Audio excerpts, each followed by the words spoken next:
আসসালামু আলাইকুম দর্শক, আজকে কথা বলবো কানাডার যারা রিপুইস হয়েছেন এ বিষয়ে কিছু আলোচনা করব। অনেকেই প্রশ্ন করে থাকেন যে ভাই আমি রিপুইস হয়েছি, আবার কবে নাগাদ জমা করতে পারবো বা অ্যাপ্লাই করতে পারবো।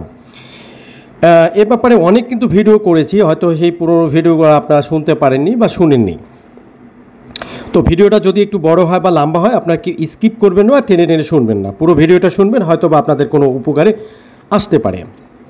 তো যারা আমার চ্যানেলটা এখনও সাবস্ক্রাইব করেনি তাদেরকে অনুরোধ করব আমার চ্যানেলটা সাবস্ক্রাইব করে যাবেন, যারা করেছেন তাদেরকে অসংখ্য অসংখ্য ধন্যবাদ। পাশের বেল আইকনটা অন করে দেবেন, তাহলে হচ্ছে কি আপনি নিত্য নতুন ভিডিওটা পেয়ে যাবেন। চলুন আমরা মূল কথায় যাচ্ছি। মূল কথাটা হচ্ছে, দেখুন, রিপুইজ হয়েছেন তো কোনো সমস্যা নেই, আপনার মেজরিটি কোনো সমস্যা না। রিপুইজ লেটারে কিন্তু আপনাদের যে প্রবলেমটা বা কেন আপনাকে রিপুইজ করেছে ভিসা অফিসার সেটা কিন্তু ক্লিয়ার করে দিয়েছে। যেহেতু কোনো অ্যাম্বাসি থেকে আপনাকে ডকুমেন্টস দেওয়া হয় যে এই কারণে আপনাকে ভিসা দেওয়া হয়নি, সেই কাগজটা কিন্তু খুবই গুরুত্বপূর্ণ এবং কি সেইখানে কিন্তু লেখা আছে আপনার কি প্রবলেম ছিল।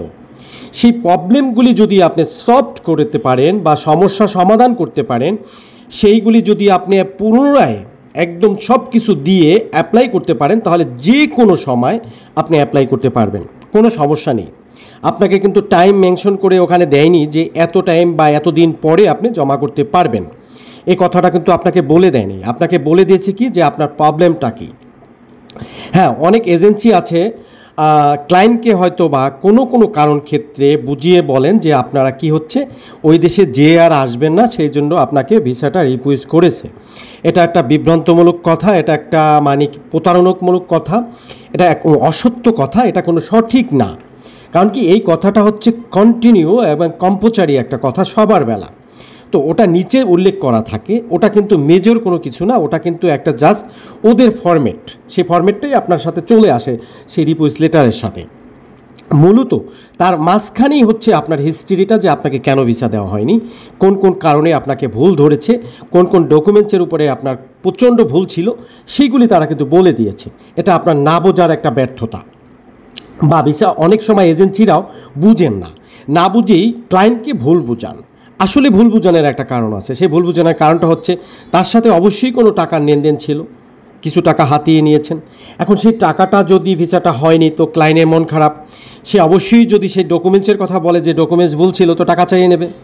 সেই জন্য সে ডকুমেন্টসের উপরে না যেয়ে তাকে সঠিকটা না বুঝিয়ে তাকে ভুলটা বুঝিয়ে ওখান থেকে সরিয়ে দেওয়া হয়। এটাই হচ্ছে তাদের একটা কৌশল বা একটা অর্থ হাতিয়ে নেওয়ার চিন্তাধারা। তো এই জায়গাটায় আপনাদের কি করতে হবে, ক্লায়েন্টকে বলবো, ক্লায়েন্টটা কি করবেন, আপনারা ভালো একজন বিশেষজ্ঞ বা যারা বুঝে তাদেরকেই এই রিপুইজ লেটারটা দেখাবেন বা তাদেরকে একটু পড়াবেন, তারপরে জানতে চাবেন যে এখানে আসলে কি কি ভুল ছিল, আমার কি কি সমস্যা ছিল, ডকুমেন্টসের উপরে কোথায় কোথায় ভুল ছিল, সেইটা যদি সে তার থেকে আপনি জেনে নিতে পারেন, তারপর কিন্তু পুনরায় আবার অ্যাপ্লাই করতে পারবেন, কোনো ধরনের সমস্যা নেই।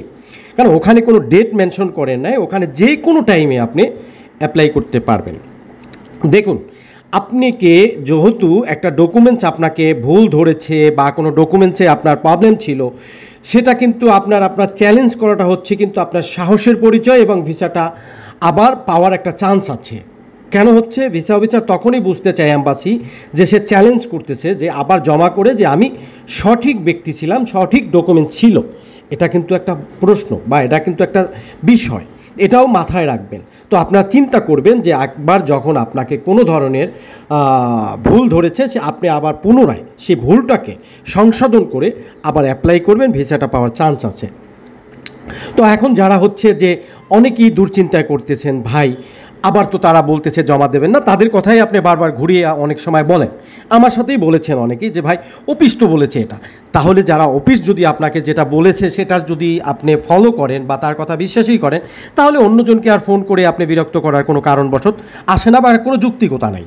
কারণ একটা জায়গায় তো আপনি স্যাটিসফাইড যে আপনি ওখানে বুঝেছেন, ওখান থেকে বুঝে নিয়েছেন, তো শেষ। তো এটা আপনারা করেন, অনেকেই হচ্ছে কি ওই অফিসের দোহাইও দিচ্ছেন, আবার অনেককে ফোন করে বিভ্রান্তও করতেছেন আপনারা যে আবার জমা করা যাওয়া যাবে কি না। আপনি বলছেন যাবে, সেই ব্যক্তি অফিসের লোক বলছে যাবে না। তো এখানেই হচ্ছে পার্থক্যটা, যে সঠিক লেখাটা পড়তে পারবে সে সঠিকটাই আপনাকে বোঝাবে, যে সঠিকটা পড়তে পারবে না সে সঠিকটা আপনাকে বোঝাতে পারবে না, এটাই হচ্ছে বিষয়। তো যাই হোক, আপনারা এখন যারাই হচ্ছে রিপুইজ হয়েছেন, কোনো দুশ্চিন্তা না করে, কোনো টেনশন না করে, একদমই পরপরে যদি আপনাদের ডকুমেন্টস থেকে থাকে তাহলে আবার পুনরায় অ্যাপিল করতে পারবেন, জমা দিতে পারবেন, কোনো সমস্যা নেই ভাই। ভিসা কিন্তু দিচ্ছে, আমি কিন্তু বলে যাই যে ভিসা দিচ্ছে, যখন দেয় না তখনও বলি যে এখন ভিসা হচ্ছে না এই বিষয়ে। তবে ডকুমেন্টস কিন্তু প্রপারে থাকতে হবে, অরিজিনাল ডকুমেন্টস থাকতে হবে আপনার, তাহলেই কিন্তু আপনাকে ভিসা দিবে। আপনি ফুল ভাল এবং হচ্ছে যে ফেক ডকুমেন্টস দিয়ে তারপর জমা দিতে পারবেন না, তাহলে আপনাকে ভিসা দিবে না। মূলত হচ্ছে যাদের ডকুমেন্টস আছে অরিজিনাল তারাই আপনারা জমা করতে পারবেন, তাহলে কোনো সমস্যা নেই। আর একটা প্রশ্ন হচ্ছে, দেখুন অনেকে এখন কিন্তু ফেসবুকে বিভিন্ন দেশের অ্যাড শুরু করেছেন, বিভিন্ন দেশে বসে, তারপর হচ্ছে কি যে প্রতারিত করতেছেন, একদমই প্রতারিত করতেছেন বিভিন্ন মানুষকে, বিভিন্ন রকমের মানে তালবাহানা করে, বিভিন্ন আশা স্বপ্ন দেখিয়ে টাকা হাতিয়ে নিচ্ছেন। এদিক থেকে কিন্তু আপনারা সবাই একটু পরিহার করেন। ফেসবুকে যে এ ধরনের কোনো ফেক ডকুমেন্টস দিয়ে যারা বলবে যে আমি এখানে আছি, আমি কানাডাতে আছি, আমি ইন্দোনেশিয়াতে আছি, সেখান থেকে লোক পাঠানো যায়, আমি ইউরোপে আছি, সেখান থেকে লোক পাঠানো যায়, এগুলি কেউ বিশ্বাস করবেন না ভাই, কেউ টাকা হাতে তুলে দিবেন না, এটার থেকে একটু পরিহার করবেন। এ ধরনের অনেকগুলি কেস আমার কাছে আসছে, অনেকে এ ধরনের কমপ্লেন করছে, ভাই আমি তো ধরা খেয়েছি, আমি তো এত টাকা দিয়েছি, আমি তো বিশ্বাস করেছি।